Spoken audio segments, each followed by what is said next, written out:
ஸ்ரீ சிவசங்கரா தேவனே, ஸ்ரீ சிவசங்கரா தேவனே. சங்கரம் சிவசங்கரம். Question from Govindan sir. Vyasar எழுதிய மூல மகாபாரதத்தில் கண்ணன் என்ற பெயர் இடம்பெறவில்லை. அதில் கிருஷ்ணா, வாசுதேவன், மாதவன், கோவிந்தன், ஜனார்தனன் என்ற பெயர்களில் தான் பகவான் கிருஷ்ணர் அறியப்படுகிறார். மகாபாரதத்தில் இளவயது பகவான் கிருஷ்ணரை கண்ணன் என்ற பெயரில்தான் இன்றளவும் மக்கள் மத்தியில் அறிந்து வைத்திருக்கிறார்கள். பின்னாளில் ஆழ்வார்களின் 4000 திவ்ய பிரபந்தத்திலும் வில்லிபுத்தூராரின் வில்லி பாரதம் போன்ற தமிழ் இலக்கியங்களிலும் தான் கண்ணன் என்ற பெயர் பரவலாக பயன்படுத்தப்பட்டிருக்கிறது. பகவான் கிருஷ்ணருக்கு அவரது இளவயதில் கண்ணன் என்ற பெயர் எவ்வாறு உருவானது? தமிழ்நாட்டில் தான் கண்ணன், வடநாட்டில் கண்ணனுங்கிறது தமிழ் லாங்குவேஜ், அங்கே இருக்கிறது ஹிந்தி அண்டு சான்ஸ்கிரிட். அதனால் நீங்கள் தமிழ்நாட்டில் இருக்கிற கண்ணனுங்கிற பேரை அந்த ஊரில் எதிர்பார்க்கறதே தப்பு. இப்போது கிருஷ்ணர்ன்ற வார்த்தைக்கு அர்த்தமே கண்ணன் தான்.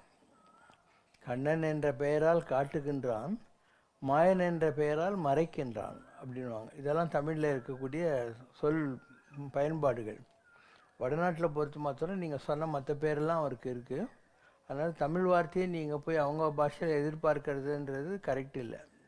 தே are calling by the name of Krishna, that means கண்ணு சம்மந்தப்பட்ட கண்ணனுக்கு ஈக்குவலான பேர் கிருஷ்ணா என்பது. கௌதம புத்தர், ரமண மகரிஷி, ராமகிருஷ்ண பரமஹம்சர் தாங்கள் அனைவருமே ஆத்ம உணர்வு பெற்ற மிக உயர்நிலை மகான்களாக இருக்கும் நிலையில் ஆன்மீகத்தை அவர்களோ அல்லது அவர்களது சீடர்களோ ஏன் இன்ஸ்டிடியூஷனலைஸ் செய்ய வேண்டும்? யாரது? ராமகிருஷ்ணர், அப்புறம் புத்தர், ரமண மகரிஷி, ராமகிருஷ்ண பரமஹம்சர் பண்ணியிருக்காங்களே, அவங்கவுங்க லெவலுக்கு பண்ணியிருக்காங்க. ரமண மகரிஷி ரமணாசிரமம் இல்லையா, அது அவர் தான் உருவாக்குனார்.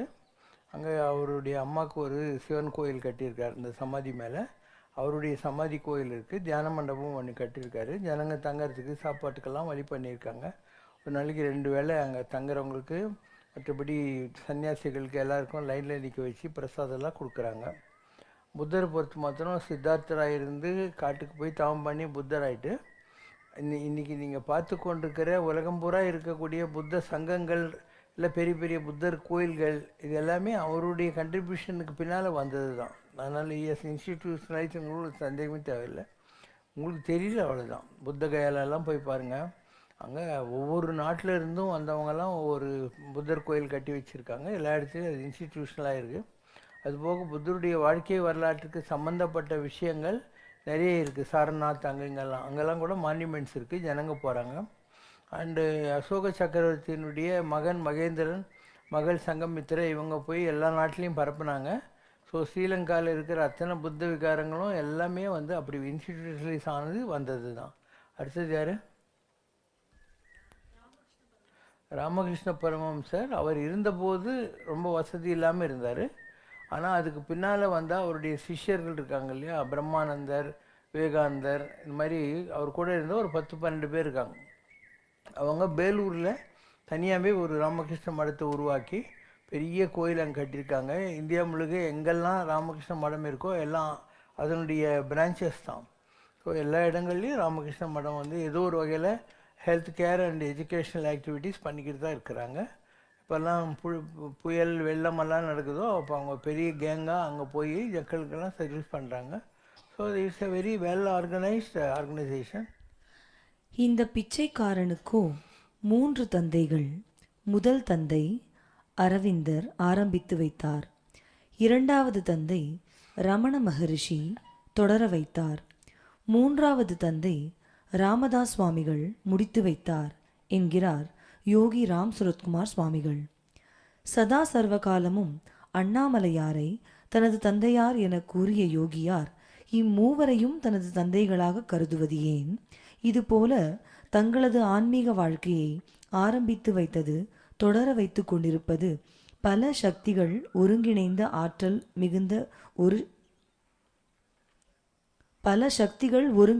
ஆற்றல் மிகுந்த ஒரு சக்தியா அல்லது தனித்தனி சக்திகளா? அவர் ஸ்கூல் வாத்தியாராக இருந்தார். அவர் ஊர் காசிக்கு பக்கத்தில் கல்யாணம் ஆயிருந்தது. அவருக்கு பொண்ணுங்க எல்லாம் இருந்தாங்க. அவர் பேர் ராம் சூரத் கன்வர்.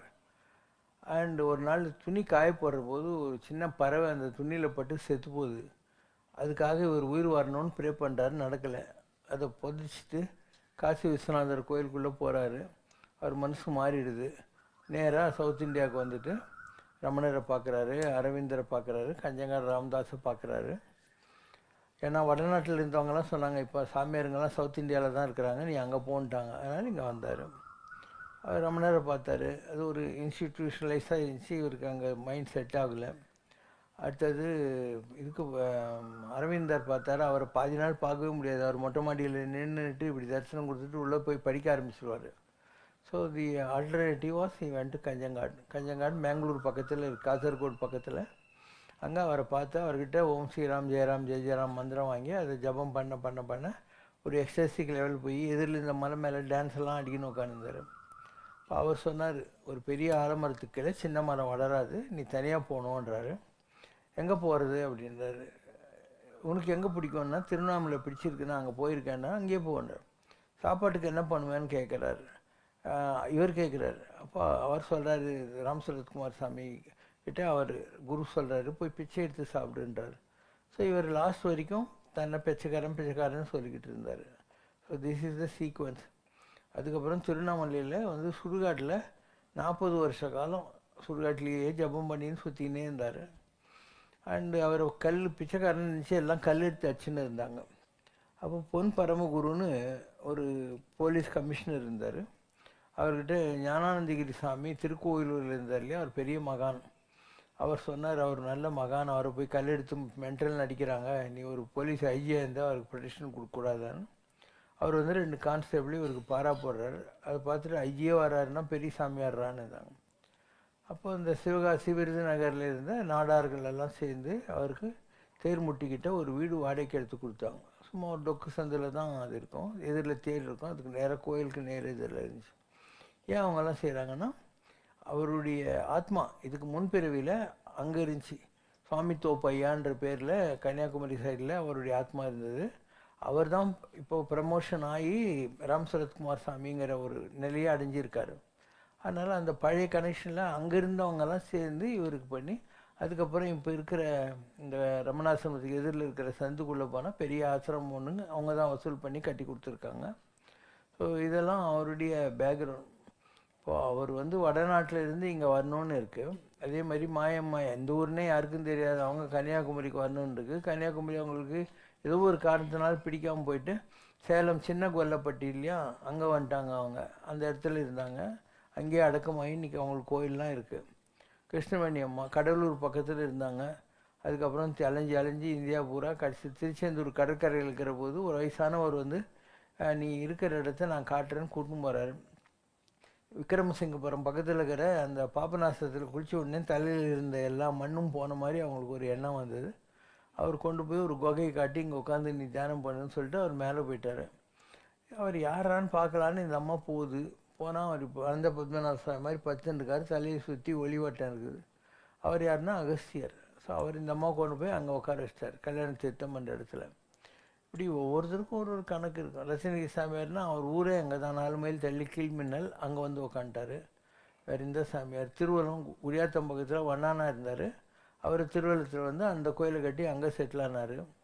அப்புறம் வேறு எந்த சாமியார் உங்களுக்கு தெரியும்? ஸோ எல்லோரும் ஏதோ ஒரு இடத்துலேருந்து வந்து செட்டில் ஆனவங்க தான். ஸோ அவங்களுக்கு ஏதோ ஒரு கனெக்ஷன் இருக்கும். அந்த கனெக்ஷன் முற்பிறவியினுடைய சம்பந்தத்தில் இருக்கும், அங்கே வருவாங்க. இவருக்கு திருவண்ணாமலையில் வந்து இருக்கணுங்கிற மாதிரி ஒரு கட்டளை குரு ஓகே சொன்னதுனால இங்கே வந்தார். அதுக்கு காரணம் அப்படியே இவர் வந்து பூஜை பண்ணுறது ஜபம் பண்ணுறதுலாம் ராமரை தான். ஆனால் உலகத்தில் 2வது கடவுள் இல்லை. நீ ஒரு போஸ்ட் பாக்ஸில் போடு, பக்கத்து போஸ்ட் பாக்ஸில் போடு, யார் அட்ரஸையோ அவனுக்கு தான் போகும். அதனால் நீ ராமர் என்ற பேரில் போஸ்ட் பாக்ஸில் போட்டாலையும், கிருஷ்ணன் என்ற போஸ்ட் பாக்ஸில் போட்டாலையும், அம்பாள் சிவன் முருகன் எந்த போஸ்ட் பாக்ஸில் போட்டாலையும் எல்லாம் ஒரே அட்ரஸு தான், கடவுளுங்கிற ஒரே அட்ரஸ்க்கு தான் போகும். பேராயிரம் பரவி வானோரும் ஏற்றும் பெம்மான், ஒரு நாமம் ஒரு உருவம் இல்லாருக்கு 1000 திருநாமம் அப்படிங்கிற மாதிரி சாஸ்திர நாமத்தை சொல்லி நம்ம கடவுளை கும்பிடுறோம். அதனால் 2வது இல்லை. இவர் திருவண்ணாமலையிலிருந்து அந்த 40 வருஷம் ராமஜபம் பண்ணதனுடைய பலன் இவருக்கு அந்த ஊரில் எப்படி மகான்களுக்கெல்லாம் அருள் கிடைக்குதோ, எந்த ஊர்லேயும் 11 மகான்கள் இருப்பாங்க திருவண்ணாமலை மாதிரி க்ஷேத்திரத்தில். அப்போ திருவண்ணாமலையில் அவருடைய கண்டெம்பரரி காலத்துலேயே சேஷாதிரி சாமி இருந்தார், ரமண மகர்ஷி இருந்தார், பூண்டி மகான் இருந்தார். இந்த மாதிரி கோயிலை சுற்றி 11 பேர் இருப்பாங்க. ஆனால் அந்த ஊர்லேயே இல்லை, வேறு வேறு திசைகளில் இருப்பாங்க. நமக்கு தெரிஞ்ச திருக்கோயிலூர் தபோவனத்தில் சாமி இருந்தாங்க, கருமாரிப்பட்டி சாமி இருந்தார், அதுக்கப்புறம் உளுந்தூர்பேட்டை சங்கர்லிங்க சித்தர் இருந்தாங்க. இவங்கெல்லாம் திருவண்ணாமலையை பேஸ் பண்ணி வேறு வேறு டைரெக்ஷனில் இருந்தவங்க தான். அதனால் அவருக்கு திருவண்ணாமலையில் இருந்து அந்த ஆசிரமத்தெல்லாம் கட்ட வேண்டிய நிலை வந்தது. இப்போ அங்கே அவருக்கு 3 சிலை வச்சுருக்காங்க. அதாவது சிவலிங்க பிரதிஷ்டை ஒன்று, இன்னொன்று எதிரில் நின்ன கோலத்தில், இன்னொன்று உட்காந்த கோலத்தில், 3 இடத்துல 3 சிலையை அவருக்கு வச்சுருக்காங்க. ஒரு சிம்பிளாக சாப்பாடு காத்தால சாயந்தரம் 2 வேளை போடுறாங்க. மற்ற நேரத்தில் அங்கே யாராவது உட்காந்து ராம் ஜபம் பண்ணிக்கிட்டு இருக்காங்க. போயிட்டு வரவங்களுக்கு தொன்னையில் ஏதோ ஒரு பிரசாதம் கொடுக்குறாங்க. கூட்டம் ஜாஸ்தி இருக்காது. யாரோ அவர் தேர்ந்தெடுத்த சில பேர், தேவகின்னு ஒரு அம்மா சாரதா காலேஜில் லெக்சர் இருந்தாங்க, அந்த வேலையை விட்டுட்டு இவர்கிட்டயே வந்துட்டாங்க. அவங்க ராஜலக்ஷ்மின்னு ஒரு மேடம், அவங்களும் இவங்ககிட்ட வந்துட்டாங்க. இப்படி கொஞ்சம் பேர் அங்கேயே செட்டில் ஆனவங்க தான் அப்படியே இருக்காங்க. அவங்க தான் மடத்தை நடத்துகிறாங்க. இதுக்கு முன்னாடியே அங்கே இவர் இருந்தார், பழைய judges, high court retired judge Arunachalam இருந்தார், அவர் இறந்துட்டார். அதனால் இப்போ மோஸ்ட்லி தேவகி அம்மாவும் அங்கே இருக்கிற லேடிஸ் தான் அதை நடத்துகிறாங்க. அண்ட் ப்ரொஃபஷனல், அதாவது எல்லாம் பெய்டு செக்யூரிட்டி, வாலண்டியர்னு சொல்ல முடியாது, எல்லாம் பெய்டு ஸ்டாஃபு, பெய்டு செக்யூரிட்டி. இந்த லேடிஸ் சூப்பர்விஷன் பண்ணிட்டு உக்காண்டிருக்காங்க. இப்படி ஒவ்வொரு மடத்துக்கும் ஒவ்வொரு காரணக்காரி இருக்கும். இப்போ ராமகிருஷ்ணன் பேலூர் மடம் இருக்குது, அது பிரம்மநானந்தன் ஒருத்தர் தான் எல்லாம் பண்ணார், விவேகானந்தர் பண்ணலை. அதெல்லாம் இன்றைக்கி நல்லா தான் ஓடிக்கிட்டு இருக்காது.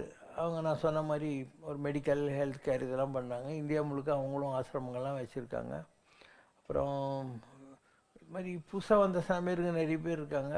Most of them are commercial. நீங்கள் யூடியூப்பில் போனீங்கன்னாக்க இந்தியா முழுக்க அவ்வளோ ஆசிரமம் இருக்குது, ஹரித்வார் பூரா அவ்வளோ ஆசிரமம் இருக்குது. போகிறவங்க போகிறாங்க, அவரவர் அனுபவம் அவர் தம்மே அறிவது. ஒவ்வொருத்தருக்கும் ஏதோ ஒரு பழைய கனெக்ஷன் இருக்கும், அங்கே போகிறாங்க, அங்கே வராங்க, அந்த மாதிரிலாம். ஸோ சிவசங்கர் பாபாவை பொறுத்த மாத்திரம் நான் எல்லா சாமியாரையும் பார்த்துருக்கேன், எல்லா ஆசாமிங்களையும் பார்த்துருக்கேன். சாமியார் ஆசாமியார் 2 பேரையும் இந்தியா முழுக்க பார்த்துருக்கேன், உலகத்துலேயும் நிறைய இடங்களில் பார்த்துருக்கேன். ஜென்யூனானவங்களும் இருக்காங்க, சும்மா ஜனங்களை ஏமாற்றி கதை பண்ணுறவங்களும் இருக்காங்க. அண்டு எல்லா ஆசிரமத்துலேயுமே நீ காசுங்கிற மாதிரி தான் போயிடுச்சு. அதை அவாய்ட் பண்ணுறதுக்காக தான் நம்ம இந்த மாதிரி ஒரு ஆசிரமம் வச்சுருக்கோம். நீ எனக்கு ஒன்றுமே கொடுக்க தேவையில்லைன்னு டிக்ளேர் பண்ணிவிட்டு நம்ம ஆன்மீகம் செய்கிறோம். நம்மளுக்கு நல்லா தானே போயிட்டுருக்கு. நமக்கு என்ன பண்ணுறதுக்கு பஞ்சம் இருக்கா? ஒன்றும் கிடையாது, எல்லா வசதியும் இருக்குது. இவ்வளோ பெரிய இடம் மெட்ராஸ்லேயும் யாருக்கிட்டையும் கிடையாது, நம்ம தான் வச்சுன்னு இருக்கோம்.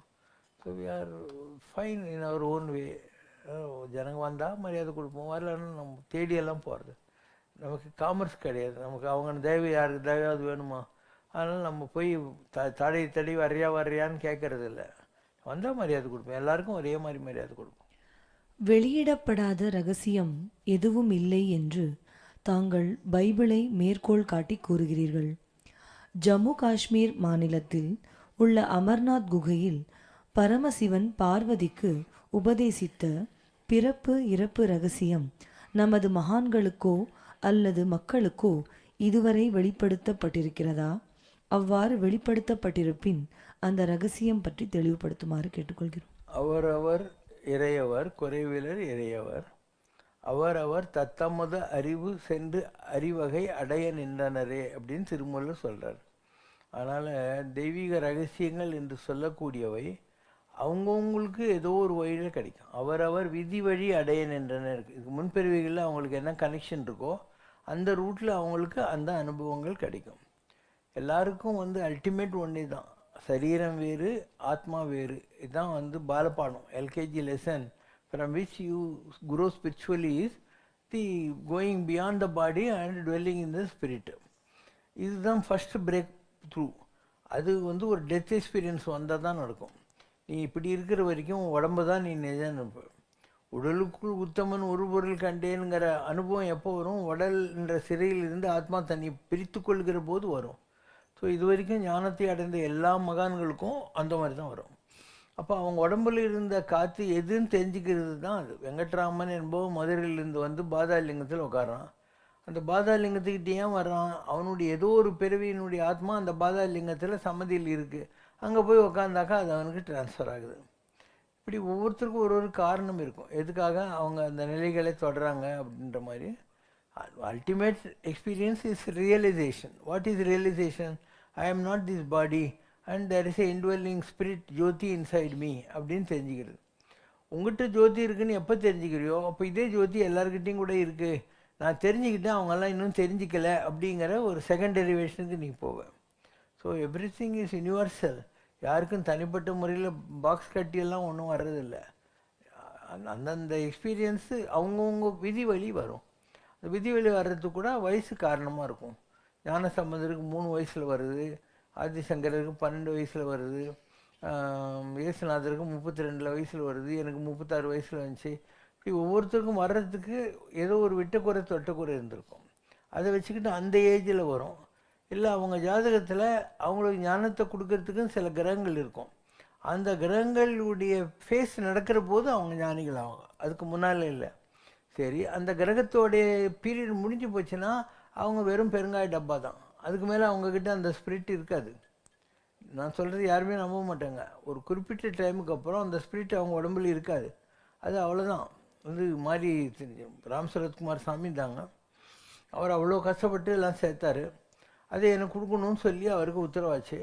நான் 48 நாள் திருவண்ணாமலையில் ஒரு கிளாஸ் பசும்பால் கொடுத்துட்டு உட்காந்தே இருந்தேன். டெய்லியும் மனசு சுற்றின்னு உட்காந்துருந்தேன். 48வது நாள் அவர் என்னை கூட்டின்னு போய் உண்ணாமலையும் சுற்றிட்டு வந்த உடனே அவருக்கு யாரோ ரசம் சாதம் கொண்டாந்து கொடுக்குறாங்க. அதை குடுவில் வாங்கி ஒவ்வொன்றா என் கையில் வச்சு சாப்பிடுன்றார். கையை கழுவி கொடு. ஒரு சாமியார் கையை கழுவிட்டான்னா அவன் பவர் கொடுத்துட்டான்னு அர்த்தம். Question from Kapaleeswaran. கேடில் விழிச்செல்வம் கல்வி ஒருவர்க்கு மாடல்ல மற்றை அவை என்ற திருக்குறளில் வள்ளுவர் கூறும் கல்வி புத்தக கல்வியா அல்லது மனிதனை அன்பு, பணிவு, இறையுணர்வு நோக்கி உயர்த்தும் மெய்ஞான கல்வியா? இதில் வள்ளுவர் உண்மையில் எதை குறிப்பிடுகிறார்? இந்த ஒரு குறளை வச்சுக்கிட்டு நீங்கள் அவர் என்ன சொல்கிறாருன்னு ஆன்சர் கண்டுபிடிக்க முடியாது. இதில் என்ன சொல்கிறாரு? கேடு இல் விழிச்செல்வம், எந்த தப்புக்கும் வழிவகுக்காத உயர்ந்த விழுனா உயர்ந்த விழுமிய செல்வம் கல்வி. மாடு அல்ல, மற்றதெல்லாம் செல்வத்து கீழே வராது, ப்ராஸ்பரிட்டி கீழே வராது, மற்ற வை அப்படிங்கிறார். அப்போ கல்வின்றது என்னங்கிறதுக்கு 10 குறள் எழுதியிருப்பார் அவர். கல்வி 10 குறள். கற்க கசடர கற்பவை கற்றபின் நிற்க அதற்கு தக. எல்லாம் ஒழுங்காக படிங்க. என்ன படிச்சிங்களோ அந்த மாதிரி வாழ்க்கையில் நடந்து காட்டுங்க. எண்ணென்ப ஏனை எழுத்தென்ப இவ்விரண்டும் கண்ணென்ப வாழும் உயிர்க்கு. எண் எழுத்துன்னு 2 இருக்கு. இந்த 2ம் மனுஷங்களுக்கு இந்த உலகத்தில் வாழ்கிறதுக்கு கண்ணு மாதிரி ஹெல்ப் பண்ணும். கண்ணுடையர் என்பவர் கற்றோர் முகத்திரண்டு, புண்ணுடையவர் கல்லாதவர். யாரெல்லாம் படிச்சிருக்காங்களோ அவங்களுக்கு தான் கண்ணு இருக்குது. அந்த மாதிரி யார் படிக்காத இருக்கானோ அவனுக்கு கண்ணுக்கு பதில் புண்ணு தாங்குது அப்படின்னு அர்த்தம். உவப்பத் தலை கூடி உள்ள பிரிதல் அனைத்தே புலவர் தொழில். சந்தோஷம் புலவர்ன்றவன் யாருனாக்கா சந்தோஷமாக தலை கூடி எல்லாத்த பற்றியும் ஆராய்ச்சி பண்ணி ரிசர்ச் பண்ணி கூடியிருந்து குளிர்ந்து எல்லாம் சேர்ந்துக்கிறது, அதுதான் புலவர்களுக்குள்ள இலக்கணம். உடையார் முன் இல்லார் போல் ஏக்கற்றும் கற்றார் கடையரே கல்லாதவர். பணக்காரன் பணம் இல்லாத ஏழைகள் 2 பேர் இருக்காங்க. அந்த மாதிரி படித்தவன் படிக்காதவன் 2 குரூப் இருக்குது. தொட்டனை தூரும் மணற்கேணி மாந்தர்க்கு கற்றனை தூரும் அறிவு. ஒரு மணலில் ஒரு தோண்டா தண்ணி வரும். கேணின்னா மணலில் வரக்கூடிய கிணறு. ஸோ அந்த மாதிரி தோண்ட தண்ணி வரும் அந்த கிணத்துல, மணல் கேணியில். அந்த மாதிரி நீ படிக்க படிக்க உனக்கு அறிவு வளரும் அப்படின்னு அர்த்தம். தொட்டனை தூரும் அறிவு. யாதானும் நாடாமல் ஊராமால் என்னொருவன் சாந்துணையும் கல்லாதவாறு. அதாவது கல்லாது இருக்கிறவன் தான் மற்றவங்களை டிபெண்ட் பண்ணி வாழ்ந்துக்கிட்டே இருப்பான். படித்தவனுக்கு அந்த டிபெண்டன்சி இருக்காது. ஏன்னா அவனுக்கே தெரியும் how to go aboutங்கிற மாதிரி. ஒருமைக்கண் தான் கற்ற கல்வி ஒருவருக்கு எழுமையும் ஏமாப்புடைத்து. ஒரு ஜென்மத்தில் நீ என்ன படிச்சிருக்கியோ அது உனக்கு 7 ஜென்மத்தில் அந்த நாலேஜ் உங்கள்கிட்ட இருக்கும். மெமரி சிப் மாதிரி உங்கள்கிட்ட இருக்கும் அப்படின்னு அர்த்தம். தாம் இன்புறுவது உலகின் புறக்கண்டு காமுறுவர் கற்றறிந்தார். அதாவது யார் இன்னொரு படித்தவனை கற்றாரே காமுறுவருங்கிற மாதிரி அதை பார்த்து அவங்க சந்தோஷப்படுவாங்க. கேடில் விழிச்செல்வம் கல்வி. சொல்லிட்டியே. That's all, Baba. ஓகே. மாதிரி நிறைய டெஃபினேஷன் கொடுத்துருக்காரு. நாட் ஓன்லி இன் தி கல்வி அதிகாரம், அறிவுடைமைன்னு ஒன்று இருக்குது, அது சொல்லு. அறிவுடைமையிலையும் இதெல்லாம் சொல்லியிருக்காரு, வேறு விதமாக சொல்லியிருப்பார். அறிவுடையார் ஆவது அறிவார், அறிவிலார் அஃது அறிகிலாதார். அறிவு இருந்தாக்கா என்ன நடக்க போகுதுன்னு அவனுக்கு தெரியும், இல்லைன்னா தெரியாது. எதிரதா கொள்வார்க்கு இல்லை அதிர வருவதன் நோய். ஒருத்தர் ஆன்டிசிபேட் பண்ணியிருந்தான்னா அவனை பாதிக்கிற விஷயம்னு ஒன்றுமே கிடையாது. ஸோ நிறைய இருக்குது இது மாதிரி. Education is the manifestation of the perfection that is already inside யூன்றார் விவேகானந்தர். உங்கள்கிட்ட இருக்குது எல்லா அறிவும், அதனுடைய வெளிப்பாடு தான் கல்வின்னு சொல்கிறது. அதுக்காக தான் நீ படிக்கணும் அப்படிங்கிற மாதிரி சொல்கிறாங்க. கல்வி கரையில் கற்பவர் நாள் சில. எவ்வளவோ இருக்குது உலகத்தில் படிக்க வேண்டியது, ஆனால் நமக்கு ஆயுசு ரொம்ப கம்மி. அதனால் பாலையும் தண்ணியும் கலந்து வச்சா பாலை மாத்திரம் எடுத்து தண்ணி அன்னப்பட்சி விடுற மாதிரி நீ என்ன பண்ணணும், உனக்கு தேவையான அறிவெல்லாம் எடுத்துக்கிட்டு தேவையில்லாத குப்பைகளெல்லாம் விட்டுடணும். கல்வி கரையில் கற்பவர் நாள் சில. இதுக்கு நடுவில் மெல்ல நினைக்கின் பிணிப்பல. பாதி நாள் வியாதி வேறு வந்தது நமக்கு. அதனால் தெல்லிதின் ஆராய்ந்து அமைவுடைய கற்பவே பாலின் குறுகுன்னு தெரிந்து ஆராய்ச்சி பண்ணி தேவையான விஷயங்களை மாத்திரம் கற்றுக்கிட்டா போகிறோம். அன்னப்பட்சியை பார்த்து இதை கற்றுக்கோ. அறிவற்றங் காக்கும் கருவி. அறிவு அற்றம் காக்கும் கருவி, செல்வருக்கும் சென்றழிக்கலாகாத அரண். அறிவு இருந்தால் எல்லா பிரச்சனையிலேருந்தும் உன்னை நீ காப்பாற்றிக்கலாம். எதிராளி கூட இப்போ உங்கள்கிட்ட கத்திக்குது கன்னுக்குதுன்னா வச்சிருவான், பிடுங்கிடுவான். உங்கள்கிட்ட இருக்க அறிவு அவனால் பிடுங்க முடியாது. அதனால் அறிவு அவ்வளோ விசேஷமான ஒரு ஆயுதம். சென்ற இடத்தில் செலவிடாது ஒரு ஈ நன்றின் பால் உய்ப்பது அறிவு. கண்ட மாதிரி கண் போன போக்கில் கால் போன மாதிரிலாம் பண்ணாமல் அதனுடைய போக்கில் விடக்கூடாது. அது ஈர்த்து பிடிச்சி நல்ல விஷயத்தில் கொண்டு நிப்பாட்டணும். சென்ற இடத்தில் செல்ல விடாது நன்றின்பால், நல்ல விஷயங்கள் கிட்ட அதை கொண்டு நிப்பாட்டணும். நன்றின்பால் உய்ப்பது அறிவு. அதுக்கு தான் உங்கள்கிட்ட அறிவு கடவுள் கொடுத்துருக்காரு. எப்பொருள் யார் யார் வாய் கேட்பினும் அப்பொருள் மெய்ப்பொருள் காண்பது. யார் சொல்கிறாங்கன்னு பார்க்காத, அவங்க சொல்கிறதுல உனக்கு யூஸ் ஆகுற மாதிரி ஏதாவது இருக்கான்னு பார்த்து அதை நீ ஃபாலோ பண்ணு. என் பொருளவாகச் செலச் சொல்லி தான் பிறர்வால் நுண்பொருள் காண்பதறிவு. நல்லா புரிகிற மாதிரி தெளிவாக சொல்லுங்கள் சார்ன்னு கேட்டுக்கிட்டு அதில் என்ன இருக்குன்றது புரிஞ்சுக்கிறதுக்காக அறிவு நம்மக்கிட்ட இருக்குது. உலகம் தழி ஈயதொட்பம் மலர்தலும் கூம்பலும் இல்லதறிவு. ஒரு இது இருக்குது, பூ இருக்குது, அது வாடுது வளருது அந்த மாதிரி இல்லையா? அப்படியெல்லாம் இல்லாமல் உலகத்தை இருக்கக்கூடிய எல்லாத்தையும் புரிந்து கொண்டு நம்மை விருத்தி செய்து கொள்வது. உலகம் தழுவியது ஒட்பம், அதனால் வர்றது தான் அறிவு.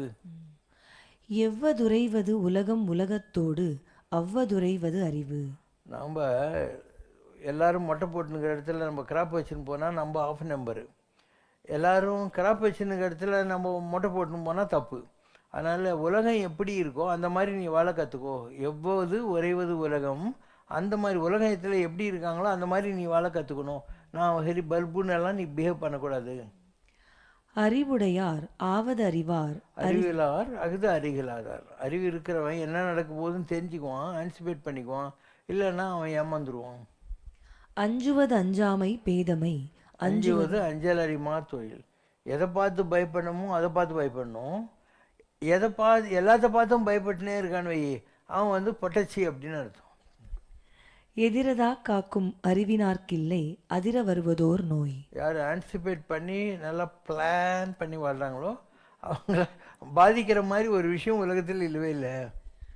அறிவுடையார் எல்லாம் உடையார், அறிவிலார் என்னுடையரேனும் இலர்.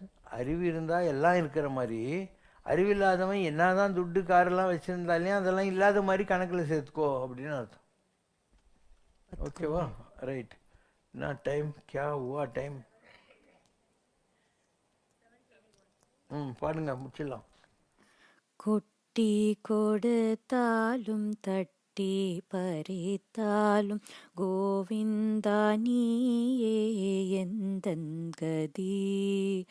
கட்டி அணைத்தாலும் எட்டி உதைத்தாலும் கண்ணா உன் கால்களே எந்தன் நிதி. வா என்று அழைத்தாலும் போ என்று வைத்தாலும் வள்ளலே நீதானே எந்தன் வழி.